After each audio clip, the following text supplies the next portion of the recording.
I had always been cautious when it came to online dating. I had heard all the horror stories, seen the catfish TV shows, and knew about the fake profiles that roamed every corner of the internet. But when I matched with Ryan on Tinder, something about him seemed genuine. His photos were simple but charming. No exaggerated angles, no professional photographer shots.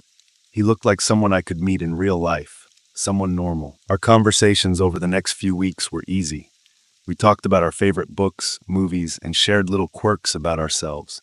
He seemed kind, funny, and most importantly, real. He was a few years older than me, which made me nervous at first, but he seemed mature in a good way. Not like he was just trying to impress me. His messages didn't feel forced or scripted. They felt honest. I agreed to meet him for dinner on a Friday evening. I had no reason to be nervous. After all, we had already gotten to know each other pretty well through our endless texting. But when I saw him standing outside the restaurant, waiting for me, I hesitated. He wasn't what I had expected. At first glance, I couldn't pinpoint what was off. Ryan was taller than I had imagined, and his face was slightly more angular than in his pictures. But the real shock came when he smiled. It wasn't the same smile that had brightened his pictures. It felt forced, like he was trying too hard to be warm. I stood there for a moment, unsure of what to do, but he walked over to me with a grin, offering me a hug. His cologne was strong, almost overpowering, but I didn't want to seem rude, so I returned the hug. "Hey, you must be Ryan," I said, trying to make the best of this uncomfortable situation. "Yep, that's me," he replied with a wink. The dinner went fine at first, or at least I tried to convince myself it was.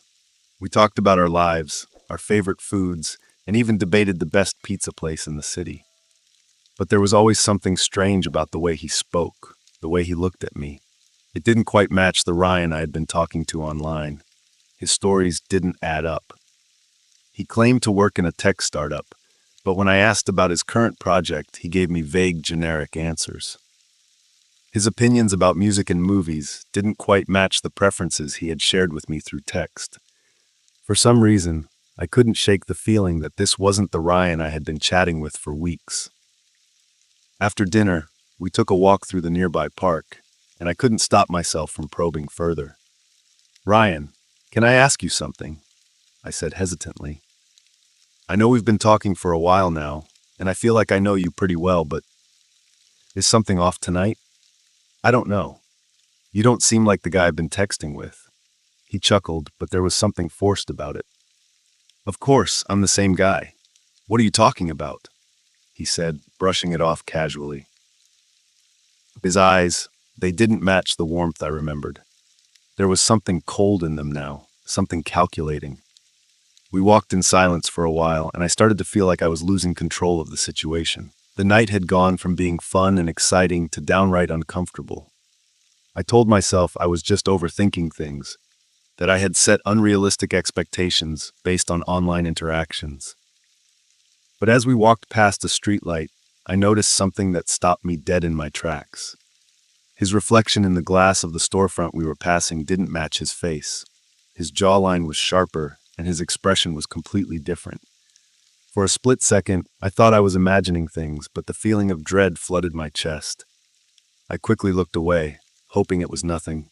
Ryan seemed to sense my unease. "Hey, everything all right?" he asked, his voice a little too eager. I forced a smile. "Yeah, just tired. It's been a long week." But as we continued to walk, I couldn't shake the feeling that I was with someone who wasn't who they claimed to be. My mind raced through every conversation we'd had. There had been little inconsistencies before, moments that didn't quite add up, but I dismissed them as nothing. Now, everything felt like a lie. By the time we reached the parking lot, my suspicions had grown unbearable. I needed answers. "Ryan," I said, my voice trembling slightly, "there's something really off here. I don't know how to explain it, but you're not the guy I've been talking to.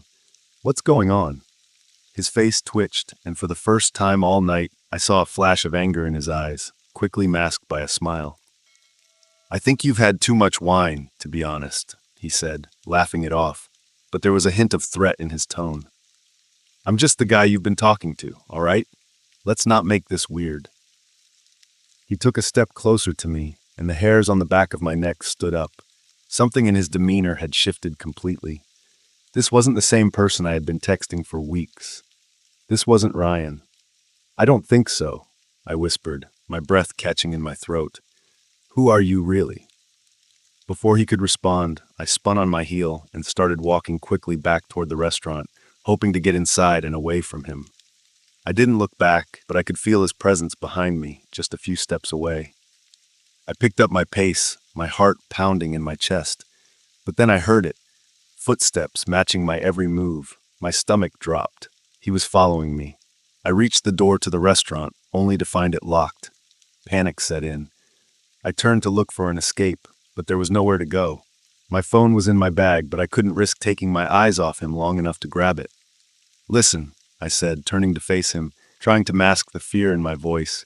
I'm calling the police if you don't stop. Who the hell are you? He stopped, his eyes darkening. You really don't know, do you? He said, his voice low, almost mocking. I'm exactly who I said I was. I didn't believe him. I couldn't. This wasn't Ryan. The man standing in front of me was someone entirely different, someone with sinister intentions. Just then my phone rang. I didn't recognize the number, but I was desperate. I answered it, clutching it to my ear as I kept my eyes on him.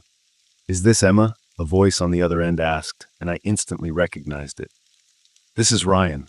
I'm so sorry, but something's happened.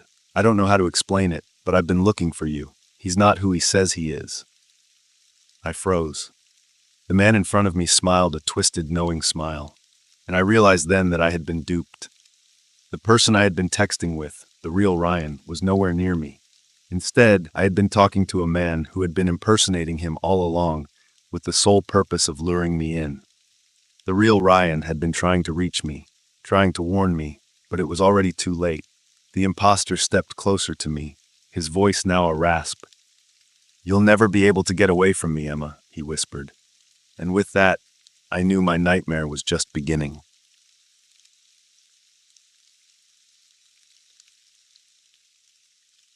Tinder was supposed to be fun, just a way to put myself out there. After my last breakup, I was skeptical about love, let alone dating apps. But on a whim, I created a profile. My friends convinced me that if nothing else, it would make for some entertaining stories. The first few days were uneventful, a sea of cheesy bios, shirtless selfies, and awkward small talk. Then I matched with Daniel. Daniel was perfect, or so it seemed.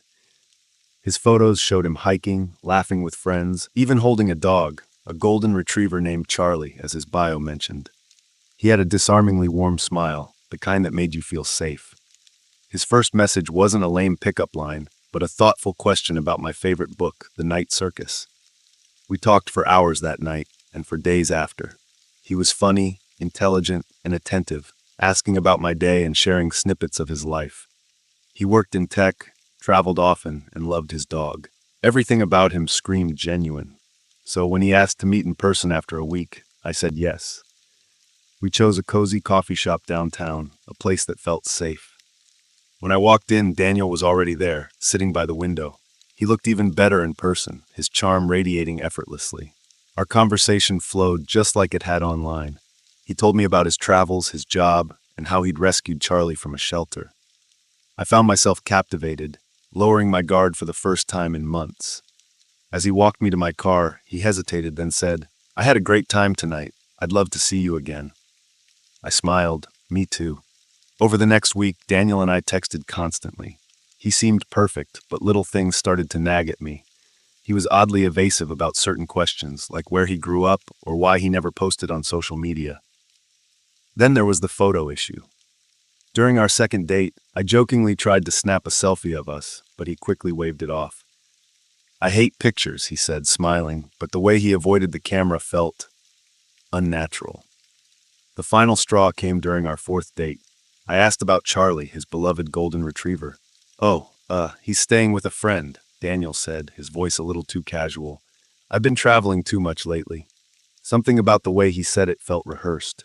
That night, I decided to do a reverse image search on his profile pictures. What I found made my blood run cold. Every single photo was stolen. The hiking picture, a travel blogger. The dog photo, a veterinarian's Instagram post. Even his smiling portrait belonged to someone else. My hands shook as I closed the browser. Who was Daniel? I messaged a friend who worked in cybersecurity and explained everything. Within hours, she called me back, her tone grave. Emma, whoever this guy is, he's using multiple fake identities. His phone number is linked to accounts all over the dark web. The words made my stomach churn. I blocked his number immediately. 2 days later, there was a knock at my door. It was late, past midnight, and I wasn't expecting anyone. My heart pounded as I tiptoed to the peephole. No one was there. Then my phone buzzed. It was a message from an unknown number. "Why did you block me?" I froze. It was Daniel. A second knock echoed through the apartment, this time louder. My hands trembled as I dialed 911. "I think someone's outside my apartment," I whispered, trying to keep my voice steady. The dispatcher assured me help was on the way. But as I waited, the knocks turned into pounding, each one more aggressive. "Emma," a voice called from the other side of the door. It was Daniel's voice, but it was no longer warm. It was cold, demanding. "I just want to talk." I grabbed a kitchen knife, my heart racing. Then, as suddenly as it started, the pounding stopped. When the police arrived, Daniel was gone. The next day, I received an email. The subject line read, "You can't hide from me." The message contained photos of me walking to my car, sitting in the coffee shop, even entering my apartment. My head spun. He'd been following me, watching me. I filed a restraining order, but the anxiety didn't fade. Every shadow felt like a threat, every stranger a potential danger. A week later, a package arrived on my doorstep. No return address. Inside was a single item, a collar engraved with the name Charlie. That night, my phone rang. It was another unknown number. Against my better judgment, I answered. "Why are you doing this?" I demanded, my voice shaking. "You're special, Emma," Daniel said, his tone disturbingly calm. "I chose you. You don't even know me." "I know everything about you," he replied, "and soon you'll know me too." I hung up, my mind racing. With my friend's help, I traced his phone to a remote cabin 2 hours away. Desperation overrode my fear. I gave the location to the police, who agreed to investigate. When they raided the cabin, what they found was worse than I could have imagined. The walls were lined with photos of me, taken from every angle of my daily life. My social media posts, my texts, even old yearbook photos were pinned like some twisted shrine. And in the corner of the room was a crate with a golden retriever inside. It wasn't Charlie. It was another dog entirely, emaciated and terrified. A cruel prop for Daniel's elaborate lie. But Daniel wasn't there. The police assured me they'd find him, but he remains at large. Every day, I live with the fear that he's still watching, waiting for the right moment to reappear. Tinder was supposed to be harmless, a way to meet new people, but Daniel proved that even the most perfect match can hide a nightmare. And sometimes, the scariest monsters aren't the ones lurking in the dark. They're the ones who smile at you across a coffee shop table.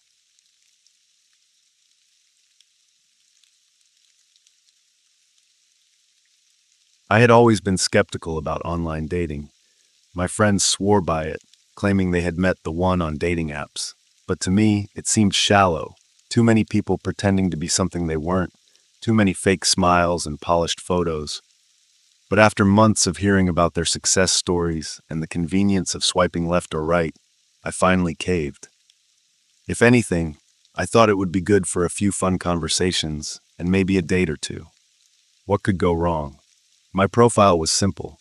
I didn't try to make it look too perfect or too boring. Looking for someone who loves dogs, books, and hiking. I'm not into playing games. I like honesty. I wanted something genuine, and if I had to sit through some awkward small talk with strangers, so be it. At first, the app was what I expected, nothing special. I got some matches, had some laughs, but no one really stuck. They either didn't vibe with me or didn't seem to have much depth.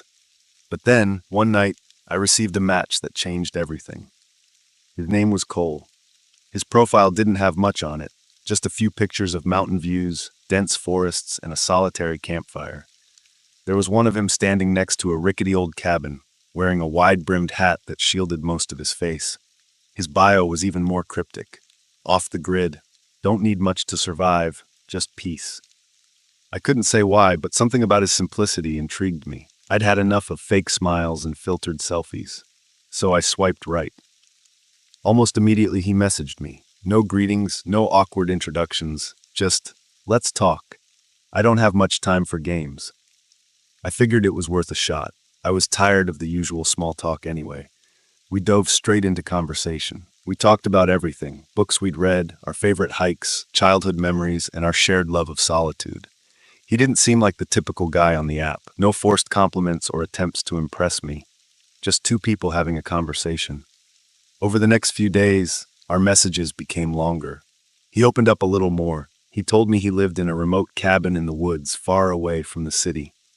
His life revolved around nature, the wilderness, and finding peace away from modern society.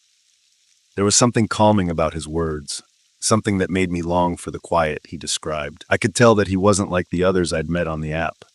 He wasn't looking for casual dates. He was searching for something deeper, someone who understood his lifestyle. I was hooked. We exchanged numbers and started texting outside the app. The more we talked, the more fascinated I became with him. He was kind and thoughtful, yet distant in a way that made me want to know him more. I asked about his past, but he didn't say much. There was a mystery to him, something enigmatic that made him all the more captivating. A week after we first matched, Cole suggested we meet. He was going to be in town for a short while, he said, and he thought it would be nice to finally meet in person. I agreed. We picked a park that was a little out of the way, nestled deep within the woods, not too far from where I lived. He said he'd be near a large oak tree by a clearing. I'll admit, a part of me hesitated. I'd read enough stories to know how dangerous online dating could be, but for some reason, I felt safe with him, perhaps too safe. I told myself he wasn't like the others, that I could trust him. When I arrived, the park was empty, no one else around. The place felt deserted, quiet, almost unnervingly still. I texted him, "I'm here. Wait by the oak tree." I found the tree easily, and I sat down, waiting. Time passed slowly, and the silence seemed to grow heavier. I checked my phone again. Nothing. I sent another text. "Where are you? I'm close." The message came instantly. I scanned the area around me. Still, nothing. The trees swayed gently in the breeze, and for a moment I wondered if I was just being paranoid. Maybe I was overthinking it. Then I heard something. Footsteps. Slowly crunching leaves behind me. I froze. My heart skipped a beat. I turned around but saw no one. I texted him, "Are you here?" His reply, "I'm behind you. Don't turn around." My stomach churned. My fingers trembled as I typed, "Who are you?" No reply. I stood up, suddenly feeling exposed, and started walking toward the parking lot, my eyes darting nervously over my shoulder. The footsteps followed me, getting louder with each step I took. A heavy, oppressive feeling settled in my chest. I didn't know what was happening, but I knew I had to get away. When I reached my car, I slid into the driver's seat, my breath shallow and fast. I locked the doors, started the engine, and drove off without a second thought. I didn't even look back. I felt a little better once I was home. But when I checked my phone again, there was a message from Cole. My blood ran cold. "You thought you could run, didn't you?" I blocked him immediately, deleting the app from my phone and vowing never to use it again. It felt like a close call, a warning. I thought I could just forget about him, move on, and chalk it up to a weird encounter. But that night, something strange happened. A small package arrived at my door, unmarked, no return address.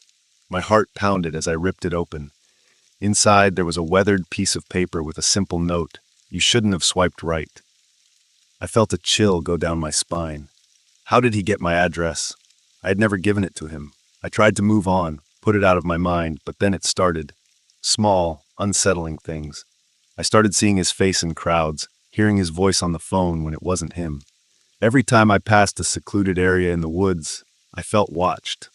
The worst part, every time I checked my phone, there was a message from him. Even though I had blocked him on the dating app, his number still came through.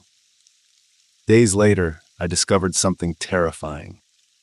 I'd been researching some old news reports about missing persons when I came across a chilling headline: "Man found dead in remote cabin in the woods."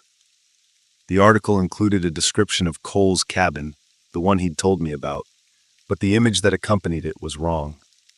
The cabin was abandoned, a pile of decaying wood and broken glass, and according to the report, the man who lived there had been missing for years.